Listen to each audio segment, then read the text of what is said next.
For years, America was told the electric vehicle race would be decided by one simple question: who could build the biggest battery and drive the longest distance? Tesla made range a weapon. Detroit answered with electric trucks, larger packs, and the promise that the future could still look familiar from behind the wheel of a Ford, a Chevy, or a Ram. But beneath that familiar story, another battlefield has opened. It is not louder. It is not more emotional. Most drivers cannot even see it. It is voltage. The NIO ET9 is not dangerous because it is another luxury electric sedan from China. It is dangerous because it points to a new technical ceiling, a full domain 900-volt architecture with a maximum system voltage up to 925 volts and peak charging power claimed at 600 kilowatts. If that architecture becomes the new benchmark, then the EV war stops being only about battery size. It becomes a war against heat current cable weight charging limits and wasted energy. And that is where 400-volt cars may begin to look exposed. The first era of the American EV story was built around numbers people could understand. 0 to 60, 300 miles of range, battery size, charging time, a giant touchscreen, a software update that made the car feel less like a machine and more like a device. Tesla understood this before Detroit did. It made the EV feel fast, digital, and inevitable. For a while, that was enough to define the future. Then Detroit tried to translate that future into American icons. The Ford F-150 Lightning brought electricity into the pickup world. The Chevrolet Silverado EV promised a battery-powered version of long-distance truck utility. The Ram 1500 Rev tried to convince skeptical truck owners that electrification did not have to erase strength, comfort, or identity. But the public conversation stayed on the surface. Range became the headline. Horsepower became the hook. Towing became the argument. Charging time became the consumer fear. Almost nobody talked about the electrical backbone underneath the floor. That backbone decides how power moves, how much heat builds up, how hard the cooling system must work, how heavy the cables become, and how efficiently the battery can feed the motors. A car can have an impressive battery pack and still be limited by the architecture that moves energy through it. This is the uncomfortable shift. The next EV war may not be won by simply storing more electricity. It may be won by moving electricity with less resistance, less heat, and less waste. America has spent years arguing about how far an EV can go. The next question is how intelligently that EV can move power once the battery is full. To understand why 900 volts matters, you have to look past the badge, the body shape, and the marketing language. This is not really a story about luxury. It is a story about how electricity behaves when an EV asks for huge amounts of power. The basic formula is simple power equals voltage multiplied by current. If a vehicle needs to move a large amount of power, it can do that in two ways. It can push more current through the system, or it can raise the voltage and reduce the current required for the same power demand. That sounds abstract, but the consequences are physical. High current creates heat. Heat forces heavier cooling. Heavy cooling adds complexity. Thicker cables add weight. Connectors face more stress. Inverters work harder. The entire vehicle becomes a battlefield between power and temperature. Think of it like traffic on an American highway. A lower voltage system is like trying to move more cars through the same narrow road by forcing everything harder and faster. A higher voltage system is like adding more lanes. The traffic does not disappear, but the pressure on each lane is reduced. That is the logic behind architectures like the NIO ET9's full domain 900-volt system. NIO says the ET9 reaches a maximum system voltage of 925 volts, supports peak charging power of 600 kilowatts, and uses a peak current of 765 amperes. Those numbers are not just decoration. They show an attempt to redesign the electrical spine of the car, not merely increase the battery size. And this matters in the real world. On a long highway run through Texas, less wasted energy means less heat to manage. In a Michigan winter, power delivery and battery conditioning become more demanding. in Colorado, where elevation climbing and regenerative braking punish the drivetrain. Thermal control is not a luxury feature. It is the difference between sustained performance and force limitation. This is why voltage is becoming a strategic word. The headline is not simply that one car has a bigger number. The real headline is that the EV industry is beginning to fight the hidden enemy underneath every electric platform: heat. A 900-volt vehicle does not become advanced simply because an automaker prints a higher number on a spec sheet. High voltage demands a different electrical ecosystem. The battery motor inverter, DC/DC converter, charging interface, thermal system, and control software all have to survive a more aggressive energy environment. That is where silicon carbide becomes strategic. In a traditional EV conversation, people talk about the battery first and the motor second. But between the battery and the motor sits one of the most important devices in the car: the inverter. It takes electricity from the battery and converts it into the form needed to drive the motors. Every small loss inside that process becomes heat. And in an EV, heat is not just discomfort. Heat is lost range, reduced charging performance, component stress, and long-term durability risk. Silicon carbide matters because it can help high-voltage power electronics switch more efficiently than traditional silicon in demanding EV applications. That means less energy wasted, better thermal behavior, and more room for aggressive voltage platforms to scale. This is why the NIO story is bigger than the ET9 itself. In April 2026, onsemi announced an expanded strategic collaboration with NIO to support NIO's transition toward next-generation 900-volt EV platforms using its elite-size seat technology. The statement specifically framed the partnership around efficiency, performance, scalability, and NIO's move from 400-volt platforms toward 900-volt architectures. That turns the ET9 from a single vehicle into a signal. The next EV race will not be decided only inside automaker headquarters. It will be decided across semiconductor suppliers, battery partners, charging hardware, thermal engineering teams, and software calibration groups. Detroit knows how to build vehicles at scale. That is not the question. The question is whether the American industrial system can move fast enough when the electric car becomes a semiconductor war on wheels. Fast charging sounds simple from the outside. Pull into a station plug in the cable, watch the percentage climb, and get back on the road. But inside the vehicle, fast charging is not simple at all. It is a controlled thermal emergency. When a battery accepts huge power in a short period of time, the vehicle has to manage heat everywhere. The cells heat up. The cables heat up. The connector faces stress.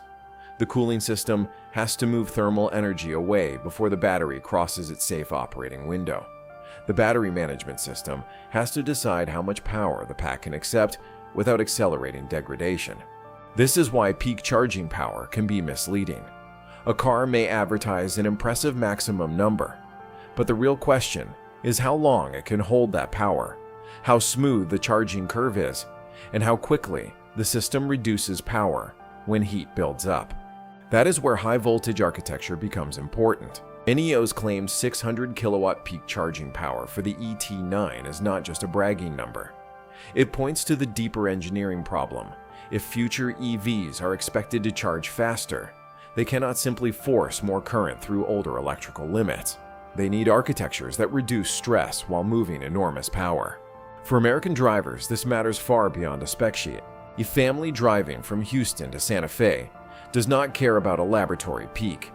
They care whether the charging stop takes 15 minutes or 40. A commuter in California cares whether a quick top-up fits between meetings. A driver in the Midwest winter cares whether the battery warms fast enough to accept charge. A truck owner in Colorado cares whether heat builds up after towing, climbing, and then trying to fast charge before the next mountain pass. The charging war is not fought only at the plug. It is fought inside the battery pack, inside the cooling loop, inside the inverter, and inside the invisible decisions the software makes every second. A stronger charging station can help, but without the right vehicle architecture, the station is just power waiting outside a locked door. The NIO ET9 does not have to defeat America's most important EVs. in a showroom comparison to matter. That would be the wrong frame.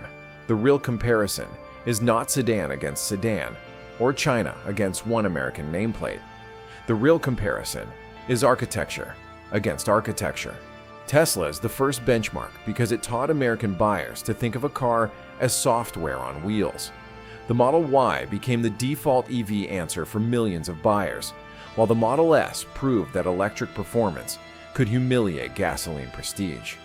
But if the next battlefield moves deeper into voltage silicon-carbide thermal control and sustained charging behavior, then software alone is not the whole story. The question becomes whether Tesla's platform decisions can keep defining the market when electrical architecture becomes the new status symbol. Ford faces a different kind of pressure. The F-150 Lightning carries the weight of the most important vehicle identity in America, the pickup truck. It is not judged like a luxury sedan. It is judged by work distance cold mornings, payload towing, and trust. For a truck owner, high-voltage architecture only matters if it reduces wasted heat, improves real charging stops, and keeps the vehicle useful when conditions become ugly. GM faces the same battlefield with the Chevrolet Silverado EV and Cadillac Lyriq. GM understands scale manufacturing and the American truck customer. But the question is not whether GM can build an EV with a big battery. The question is whether its future platforms can manage power as intelligently as they store it. Ram may face the most skeptical audience of all. The Ram 1500 REV has to speak to buyers who do not worship EV specifications. These are people who believe durability is proven over years, not announced at a launch event. For them, 900 volts sounds abstract until it changes the experience at a charging stop on a climb or under load. That is why the NIO ET9 matters. It does not need to tow like an F-150 or outsell a Model Y in California. It only needs to reveal that the EV maturity test is shifting. The next question is not just how far an electric vehicle can go. It is how efficiently, how coolly, and how quickly it can move power when America asks it to work. The value of 900 volts architecture is not proven inside a press release. It is proven when the vehicle leaves the clean laboratory and enters an American week. Start in Texas. You are driving from Dallas toward El Paso, watching the highway stretch for hours through heat distance and empty space.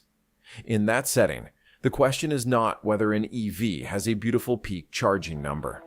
The question is whether it can arrive hot enough to high power cool itself properly and get back on the road before the stop becomes the trip. Now move to Michigan in January. The battery is cold. The cabin needs heat. The tires are fighting freezing pavement. The charging session is slower because chemistry does not care about marketing.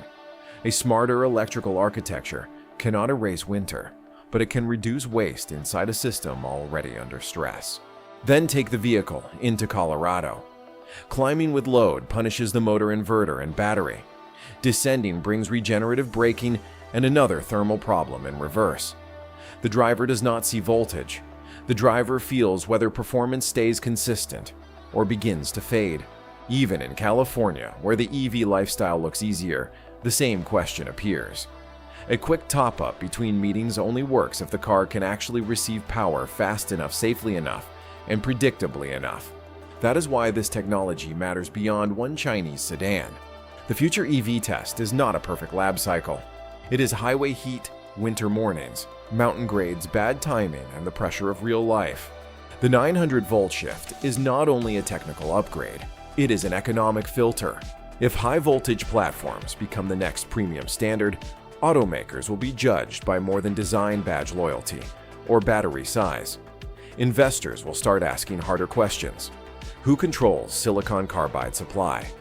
Who has the inverter partners? Who can scale high-voltage components safely? Who can build cooling systems that survive real American duty cycles?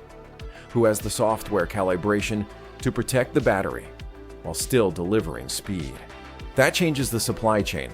A traditional vehicle supply chain was built around engines, transmissions, castings, fuel systems, and mechanical durability.